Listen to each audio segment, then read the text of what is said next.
अगर आप बॉलीवुड के बारे में बात कर रहे हो एंड करण जौहर का नाम ना आए, ऐसा हो नहीं सकता। और अब चाहे करण को हेट करो या पसंद ना करो, बट करण जौहर बॉलीवुड का एक इंटीग्रल पार्ट है। और देखा जाए तो हर एस्पायरिंग एक्टर का सपना होता है कि वो धर्मा प्रोडक्शन की फिल्म का हिस्सा बने। तो एक टाइम पे जो बॉलीवुड की सबसे बड़ी प्रोडक्शन हाउस थी, आज उसे बेचने की नौबत आ गई। और कई सारे लोग एक्चुअल में काफी खुश है कि धर्मा का डाउनफॉल फाइनली आ गया है, क्योंकि धर्मा प्रोडक्शन एंड करण जौहर ने कईयों के करियर तो बनाया है, but on the other hand कईयों के करियर खत्म करने के एलिगेशंस भी है। और कुछ लोग का ये भी कहना है कि karma is hitting back on dharma. तो चलो जानते हैं कि पिछले कुछ सालों में ऐसा क्या हुआ कि धर्मा प्रोडक्शन को आज अपना डाउनफॉल फेस करना पड़ रहा है, एंड क्या करण जौहर फिर से एक बार धर्मा प्रोडक्शन का कमबैक करा सकते हैं जैसा उन्होंने 1998 में किया था।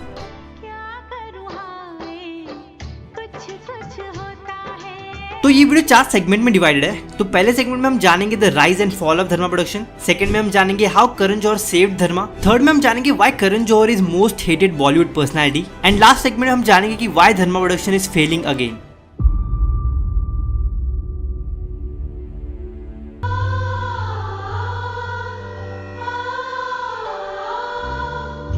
तो धर्मा प्रोडक्शन बॉलीवुड का एक ऐसा नाम है जिन्होंने कई सारी आइकॉनिक फिल्म्स दी है, और लोग या तो धर्मा प्रोडक्शन को करण जौहर की वजह से जानते हैं या फिर करण जौहर को धर्मा प्रोडक्शन की वजह से जानते हैं। बट धर्मा प्रोडक्शन की शुरुआत करण जौहर ने नहीं बल्कि उनके फादर यश जौहर ने की थी 1976 में। बट अपना खुद का प्रोडक्शन हाउस चालू करने से पहले यश जौहर ने कई सारी फिल्मों में काम किया था जहां वो फिल्म का प्रोडक्शन हैंडल करते थे, जिसमें 1960 की फिल्म लव इन शिमला, 1963 की फिल्म मुझे जीने दो, 1965 की फिल्म गाइड, 1970 की फिल्म प्रेम पुजारी और 1971 की फिल्म हरे कृष्णा हरे रामा जैसी फिल्म शामिल है। तो यश जौहर ने फिल्म मेकिंग का काफी एक्सपीरियंस लेने के बाद अपना खुद का प्रोडक्शन हाउस ओपन किया धर्मा प्रोडक्शन के नाम से। सो धर्मा प्रोडक्शन की पहली फिल्म थी दोस्ताना, जो कि 1980 में रिलीज हुई थी।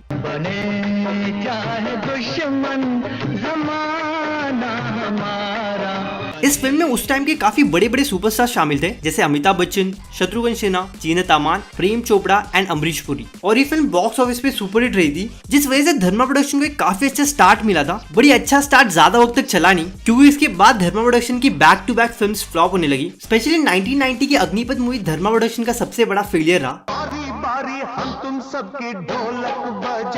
ये टाइम धर्मा प्रोडक्शन के लिए काफी टफ रहा था। सिचुएशन ऐसी आ गई थी कि करण के पेरेंट्स को अपने पर्सनल एसेट्स तक बेचने पड़े।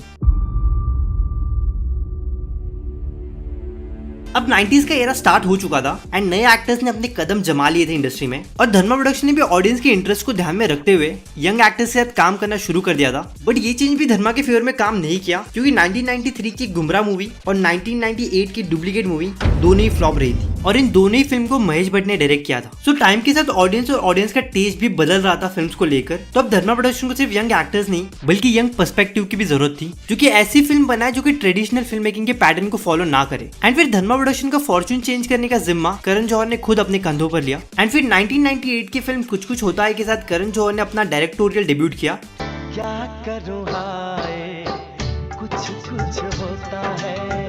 और इस फिल्म ने धर्मा प्रोडक्शन का फॉर्चून हमेशा हमेशा के लिए चेंज कर दिया, बिकॉज ये फिल्म एक मेगा हिट थी, और फिर यहाँ से धर्मा प्रोडक्शन ने कभी पीछे मुड़कर नहीं देखा। तो 1998 से लेकर 2010 तक धर्मा प्रोडक्शन ने लगभग 12 फिल्में बनाई, एंड उनमें से 8 फिल्में कमर्शियली सक्सेसफुल थी, जिसमें कभी खुशी कभी गम, कभी अलविदा ना कहना and my name is Khan जैसी फिल्में शामिल है, जो कि करण जौहर ने ही डायरेक्ट की थी। तो करण जौहर ने अपनी फिल्म्स के साथ धर्मा प्रोडक्शन का फॉर्चून चेंज कर दिया एंड उसे बंद होने से बचा लिया। बट करण जौहर ने अपने आप को सिर्फ डायरेक्शन तक लिमिट नहीं रखा, और अपनी फैमिली की लेगेसी को कंटिन्यू करते हुए फिल्म्स को प्रोड्यूस भी करने लगे, क्योंकि 2004 में करण जौहर के फादर के डेथ के बाद धर्मा प्रोडक्शन की पूरी जिम्मेदारी करण पर आ गई थी, और करण ने इस जिम्मेदारी को बखूबी निभाया और धर्मा प्रोडक्शन को बॉलीवुड का सबसे बड़ा प्रोडक्शन हाउस बनाया। इवन करण ने अपने डैड के सबसे बड़े फेलियर प्रोजेक्ट अग्निपथ को एक सक्सेस में कन्वर्ट किया। बेसिकली करण ने 2012 में 1990 की फिल्म अग्निपथ का रीमेक बनाया, और इस बार ये मूवी एक कमर्शियल सक्सेस थी बॉक्स ऑफिस पर। एंड ये करण जौहर के लिए अपने लाइफ के सबसे बड़े अचीवमेंट्स में से एक है।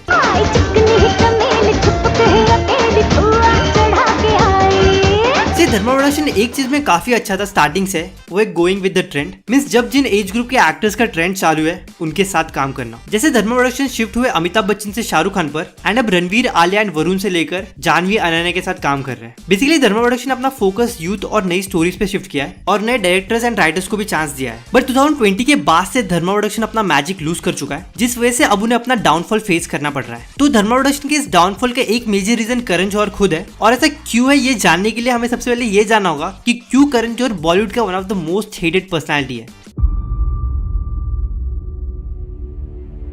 सी इसमें कोई डाउट नहीं कि करण जौहर फिल्म इंडस्ट्री का एक दिग्गज खिलाड़ी है एंड करण जौहर को बहुत अच्छे से पता है कि ऑडियंस का अटेंशन कैसे ग्रैब कर दे, क्योंकि इतने साल तक इंडस्ट्री में रेलेवेंट रहना कोई मामूली बात नहीं है। एंड अगर कोई डायरेक्टर एंड प्रोड्यूसर सबसे ज्यादा पब्लिक लाइमलाइट में रहा है तो वो करण जौहर ही है। लाइक जब इंडिया में इंटरनेट का इतना बूम नहीं था तब भी करण जौहर काफी फेमस था, और इसका रीजन है कि करण जौहर ने खुद की प्लेसिंग की ऐसे की है इंडस्ट्री में कि धर्मा प्रोडक्शन की फिल्म से पहले करण जौहर का नाम लिया जाता है, क्योंकि प्रोड्यूसर्स और डायरेक्टर्स तो करण जौहर से भी काफी बड़े बड़े हैं, बट बॉलीवुड में सबसे ज्यादा पॉपुलर करण जौहर ही है, बिकॉज करण जौहर हर मीडियम की ऑडियंस को केटर करता है। लाइक करण जौहर आपको फिल्म्स एंड फिल्म के लॉन्च इवेंट पर दिखाई देंगे, फिर करण जौहर आपको टीवी शोज और टीवी कमर्शियल्स में दिखाई देंगे, फिर करण जौहर आपको ओटीटी पर भी दिखाई देंगे, एंड साथ ही साथ करण जौहर आपको सोशल मीडिया पर भी दिखाई देंगे। लाइक ऐसा कोई भी एंटरटेनमेंट का मीडियम नहीं है जहाँ पर करण जौहर का प्रेजेंस ना हो। और करण जौहर जितना अच्छी चीजों के लिए लाइमलाइट में रहे उससे ज्यादा बुरी चीजों के लिए लाइमलाइट में रहे, क्योंकि जैसा करण जौहर और बॉलीवुड का रिश्ता है वैसा ही करण जौहर और कंट्रोवर्सीज का है अनब्रेकेबल। लाइक अगर करण अपनी फिल्म्स को लेकर चर्चे में नहीं है तो वो अपने कंट्रोवर्सीज को लेकर चर्चे में जरूर रहेंगे, और एक भी ऐसा महीना नहीं होगा जहाँ पे करण जौहर न्यूज का हिस्सा ना हो। एवरी नाउ एंड देन कुछ ना कुछ चलता रहता है करण जौहर के अराउंड। सी करण जौहर के साथ मेजर प्रॉब्लम क्या है, उन्होंने अपने फेवरेट्स का करियर तो बनाया बट सेम टाइम कई सारे लोगों का करियर डिस्ट्रॉय करने का एलिगेशन भी है। ऐसे एलिगेशन है कि करण जौहर ने बहुत सारे लोगों से उनकी वर्क अपॉर्चुनिटी छीनी है, चाहे वो डायरेक्टली हो या फिर इनडायरेक्टली अपने इन्फ्लुएंस के थ्रू। अब से करण जौहर के लिए ये हेट एंड ट्रोलिंग कोई नई बात नहीं थी, क्योंकि every now and then Karan Johar को किसी न किसी चीज के रिलेटेड हेट और ट्रोलिंग फेस करना पड़ता था, and now Karan Johar is used to it.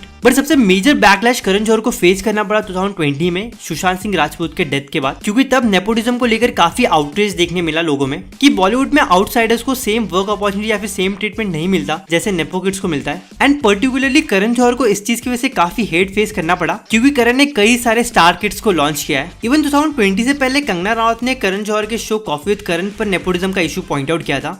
In my biopic, if ever it's made, you'll play that stereotypical Bollywood biggie who is very snooty and completely intolerant to outsiders and flag bearer of nepotism, the movie mafia. और देखा है तो Kangana Ranaut and Karan Johar की अपनी अलग एक history है, and जितनी बार कंगना ने करण को पब्लिकली कॉल आउट किया है उतना शायद ही किसने किया होगा, बट नेपोटिज्म को लेकर करण जौहर का भी अपना खुद का एक अलग टेक है।